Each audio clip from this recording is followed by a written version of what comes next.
Happy Friday, and welcome to another episode of From the Honeycomb, a podcast that creates a spark of positive energy in your home to design, architecture, yoga, meditation, and travel. I've created this podcast as a place to come for design inspiration and especially to learn about Vastu Shastra with a modern approach. I am your host, Katerina, and welcome to From the Honeycomb.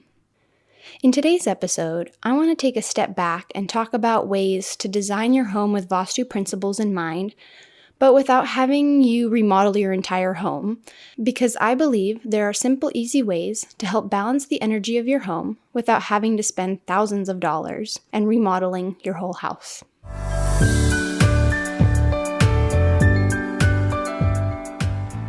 All right, as we begin every episode, let's take a moment to ground down and think of something we are grateful for in this moment. It can be something small or something large, whatever it is that has brought you gratitude in this moment. And for me, I am beyond grateful for my podcast editor, Ma Charmaine, who without her, this podcast would not be possible. We are now on episode 17, and she has been part of every episode, editing the audio for me, putting it in the music. And again, this podcast would not be possible without her because I have no talent in editing podcast episodes. And I knew when I started thinking about having a podcast, I knew that I would want to outsource this part of the podcast. And so I went to Fiverr.com and I went through multiple editors. I was reading about everybody, and for some reason, her profile just stood out to me. I liked the way she edited an episode that was part of her profile. And I am just so beyond grateful because she has made this podcast possible. And it has allowed me to come up with topics and record episodes and be more creative while outsourcing something that is not my strong suit. So yeah, I'm just really grateful because again, without her, this podcast would not be possible.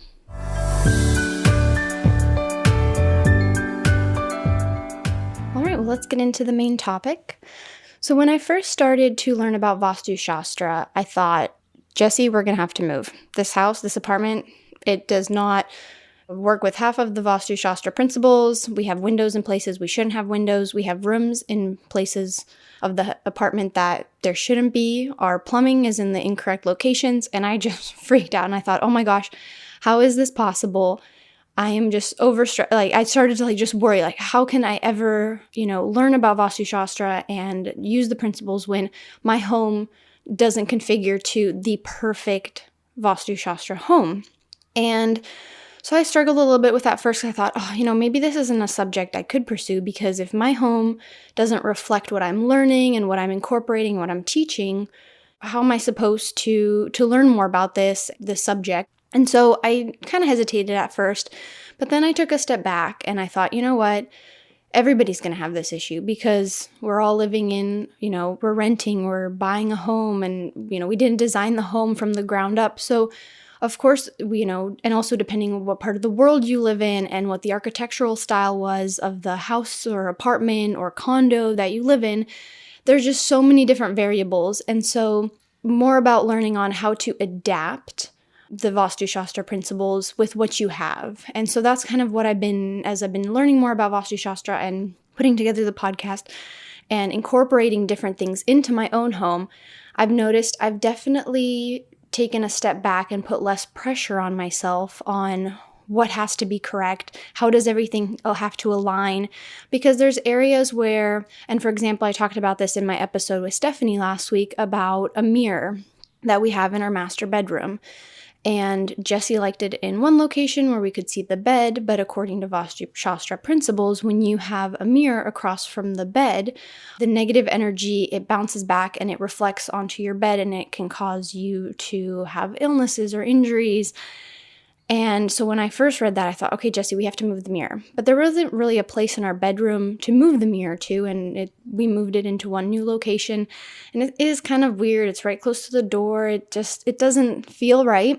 And so I felt like I pushed something, following these principles, and it just caused a weird energy in our room.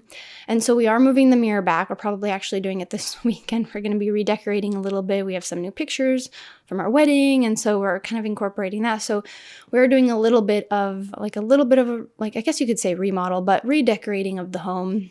I just got some new art pieces, and so we're kind of just touching it up a little bit. And so that's one example of where there just seemed like a lot of information out there, and it was very daunting to think, okay, now I have to follow all these rules. And what if and almost kind of, I guess it would be called imposter syndrome, is if I don't apply these principles to my own home, like with the mirror, then how can I share and teach these practices? And so that's kind of where the idea came with do so with good intention. And I've mentioned this in other episodes of when you are redecorating or painting or remodeling, whatever it is you're doing to your space, do so with a good intention, because then you are putting this positive energy in. You're doing it with that good intention. And so no matter how you are designing and wanting to balance the energy of the space, do so with good intention, because the energy that you put in at the beginning, like the foundation, that will allow the positive energy to flow through already from the beginning. And so starting small also, as I mentioned, you don't need to do a full remodel to incorporate Vastu principles. And actually, if you do sometimes remodel and demolish areas of the home, it can actually bring negative energy because it does disrupt the flow of the existing space. So there's kind of I guess you could say like a yin and a yang. There's the good and the bad. So you want to outweigh whatever it is, the decision you're making to change the space or redecorate the space or add this new element into the space. Do see how it feels with the energy. So another example in our home is, this was something I also freaked out about at first, is in the northeast quadrant of our home, which is governed by the water element, we have our barbecue. And I've mentioned this in episodes before because it's such an obvious thing, is you have a fire element in the water element zone of the home. But as I mentioned, we can't do anything with that barbecue. We can't move it into the house, and that's the only outdoor space that we have. And so the patio, I've added blue colors with the pillows. I've drawn a water element symbol to help balance that space. And then a couple months ago, or already last summer, Jesse built a fountain. And that's how we incorporated the water element into this space. And so we were creative. We made our own things like this fountain that we used to balance the space of the home. And now I know even building a fountain is a bigger task than just drawing, the water element symbol on a pot, which is what I did. So there are ways you can start small. There are ways, for example, reducing clutter. Clutter is a big thing, having a mess. It could go having clutter from just one single drawer in your home to a closet you have that's full of tons of stuff. And so one of the ways you can approach clearing the energy of your home while still keeping in mind Vastu Shastra is reducing clutter. And that also means under your bed. One of the things is under your bed, your space should be very clean, right? There shouldn't be lots of stuff stored there. But for us in our home, we have limited storage space. So one of our beds does have a few things underneath it. But of course, we keep it organized. It's clean. It's organized as best as possible. So that's the working with what you've got also is a main thing, because I feel like sometimes I would get, so hooked on a new principle I had learned. And I thought, oh my gosh, now we have to clear everything out from under the bed, but where is it going to go? Well, we could store it in this closet, and then it would just have more clutter in this closet, but at least underneath the bed, it would be clear space. And so determining what you want to incorporate, but what effect it has on other places of the home, for example. And so reducing clutter. And with that, I thought of, if you've read the Marie Kondo book, The Life-Changing Magic of Tidying Up, which is a great book. That's some way to reduce clutter in your home. So if it doesn't spark joy, get rid of it. And I actually applied this principle the other day because I noticed my closet is just getting so full of clothes. And I don't even go shopping for clothes regularly. I actually just visited my mom in Florida. She gave me some of her clothes. I do a lot of like clothes swapping. My cousin, she was just over at our house this weekend. I gave her some of my clothes. And so I kind of do like clothing swaps. I visited my friends and family in Europe. Usually we swap clothes or there's something I bring with me. I mean, there's just so much of like secondhand swap clothing I noticed in my family. And Jesse made a comment once. He's like, every time we visit somebody in your family, like you get clothing, you give them clothing.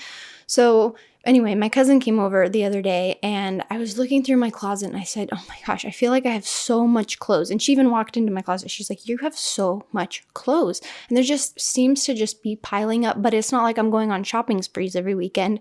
I've also have a lot of clothing just throughout the years that I've taken very good care of. And so over the weekend, I cleared out my closet. I gave her so much clothing. Some stuff I'll sell on Poshmark, which is usually where I get some of my clothing from. And I try to, if I buy something, I try to get rid of something, and I notice that reduces the clutter in the space. But I already feel like the master closet is just able to breathe a little bit again. There's just more space just by getting rid of a few things. And so reducing clutter is something you can do without even spending any money too. And that's something, I mentioned you can help balance the energy of your home without spending thousands of dollars just by cleaning up, just by reorganizing, just by, cleaning up a space. And it can start so simple with just a drawer. Jesse has a junk drawer where he keeps his things, just random, his wallet, his keys, just all his little stuff. He has a drawer in the home where he kind of has just all his stuff. And every few weeks, he'll clean it out and organize it. And it's just starting somewhere small with that is important. And also, for example, another way is like in our kitchen. Our kitchen, I feel like we had just so much stuff, for example, like our pantry. I can't get back to everything that's further in the back. Unfortunately, our pantry, it's more deep than it is wide. So everything's just tucked over in corners and things are falling over and bigger boxes of rice are in front of, smaller cans, and I've reorganized it a few times, but it just becomes kind of stressful because I'm like, oh, I can't find my, tea that I wanted, and didn't I buy this and didn't I buy that? And so that's that negative energy that can be brought on by clutter.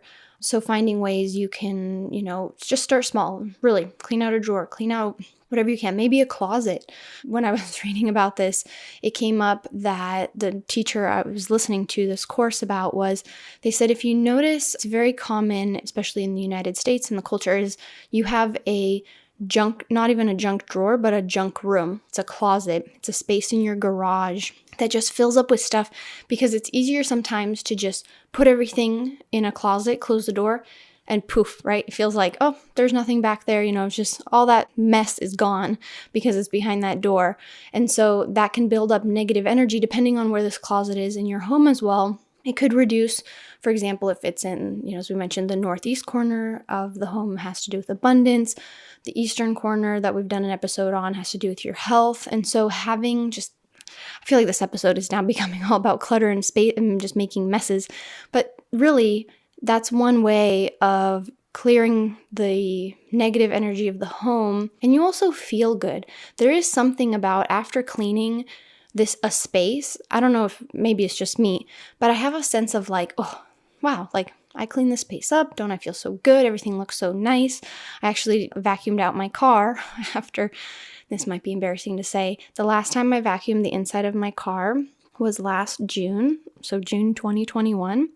This episode is airing February 2022, and I just vacuumed the inside of my car. Now, the inside of my car was not that dirty, I would say, because really it's only me in the car, so the back seats, there's nothing. But through the summer, you go to the beach, so there was some sand, and I do wipe the dust down once in a while, but just getting to vacuuming my car was such a task. And I finally did it, and the inside of my car looks so nice. And I don't know, it's like a sense of accomplishment that I'm the one who made it so clean. Although I do love dropping it off at the car wash and having them detail the inside and outside. It's also a sense of satisfaction when you have someone do it for you. But when I did it for myself and I cleaned everything and I'm like, oh, I don't know. There's just a sense of satisfaction about cleaning the space. But I don't want to get off track about now decorating the inside of your car when we are talking about your home. Coming back to the home is if you're also stuck on, you're listening to these episodes, you're wanting to incorporate Vastu Shastra principles, but you don't know where to start. And so I want you to focus on areas of the home that you like, because you'll want to take those on rather than jump into an area of the home that you don't like. So for example, if you have, let's say the kitchen is your favorite place and there's a few areas you're like, I could, add these colors, and, depending where your home is or depending where your kitchen is in the home, you can add, different colors. I have an episode all about colors. And so, for example, our kitchen is in the southeast corner of our home. So I've, been incorporating colors of orange and yellow with like dish towels, and some of our appliances are red. And so those are ways I've brought the fire element. And so let's say, so we're talking about the kitchen, and there's ways you want to incorporate because that's your favorite space in the home. You'll want to jump on that more because that's probably where you spend more time and where you want that energy to flow, because you can create more interesting recipes and have conversations with your family, whatever it is, that you do in the kitchen that you like. So think of that too, is what part of the home do you want to work on, rather than jump on, I don't know, your office space where you're like, I spend too much time in there. I'd rather have a fun space in the kitchen. So then put your energy towards an area of your home that you enjoy and like being in. And again, be creative. So I know I've mentioned that, we've made our own things like a fountain, but you can also be creative with decorating by making something. For example, in our kitchen, I wanted a painting of herbs, and I found it on Etsy. You could print it out, pay $10, I don't know, per print. And I remember talking to one of my friends about it, and she's like, why don't you just paint your own herbs? Put a picture in, paint it, put it in a frame, and then it's going to be your work rather than just printing something from someone else. And I was like, oh, genius idea. I mean, it took a few months for me to get the time, the frame, everything. But now whenever I walk past the paintings, I go, wow, look at me. Like, I watercolored these herbs. And when people come over and they're like, oh, these are really cute. And you go, oh, well, I actually made that. That's a creative way to make the space your own and give it that uniqueness from whatever your personality, your characteristics are. You can translate those into ways that you decorate the home. Maybe you take an art class or a sculpting class or any sort of class where you could make something for your home, or you watch a tutorial on YouTube. That's also a way of incorporating your personality, your characteristics into the home by being creative. And also that goes back to the do so with good intention. You did so with good intention. You created something with your hands, whatever it is, and you put that positive energy into it because you had fun with it. Maybe you did a class with friends, and now whatever it is that you made, it has a positive energy and a special touch to it. And so within it, it will now bring you joy when you see it in that space, that wherever you put it.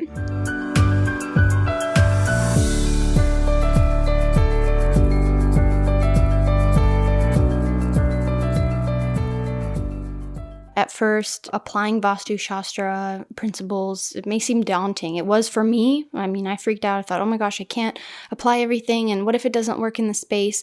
But you'll sense how the energy in the room has changed. You'll see if something doesn't feel right. Maybe you tried to move something and into the new space because of whatever element it is or color it is, and it just didn't feel right. And I want you to trust your gut and know that you do sense the energy is off. And so do incorporate whatever you can, work with what you've got, but have fun, be creative. And so as you listen to my Vastu Shastra episodes, I want to make sure you keep two things in mind. Always do so with good intentions, and also trust yourself. Trust yourself on how you feel the energy of the room shift or change, because you'll notice it. It is your home, your space, and you want it to be a space that you've created, that you are comfortable in, you feel safe in, and just It's your home, your space. You spend the most time there. You know what's right. So trust yourself and do so with good intention. Thank you so much for listening to this episode. If you like this episode, please give it a heart or thumbs up and click the follow button so you can stay up to date on the latest episodes. Thank you so much and see you next Friday.